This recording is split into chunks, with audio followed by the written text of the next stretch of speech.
బాగా చేసిద్దండి, బ్రహ్మాండంగా చేసిద్ది అనమాట. రుచి అద్భుతం. పొయ్యి కూడా రానిదండి. ఇంకా ఇటుండేప్పుడు మాత్రం నేను చేస్తాను కూర్చొని అంటే చక్కగా చేసి పెట్టిందండి. చూడండి బియ్యం కూడా పొడి పొడి మెతుకు లేదు. చూడండి కలుసుకుంది ఏమన్నా అమృతమే. బిర్యానీ ఇదే మనం బయట తీసుకోవాలనుకుంటే 2 ప్లేట్లు కూడా 1000-1200 దాదాపు అవుతుంది.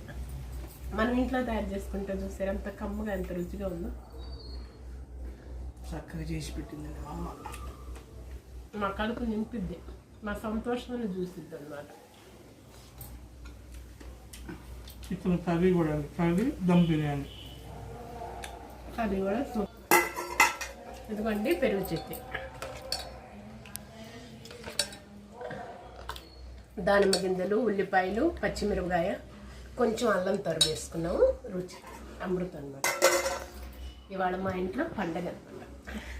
మా అమ్మగారు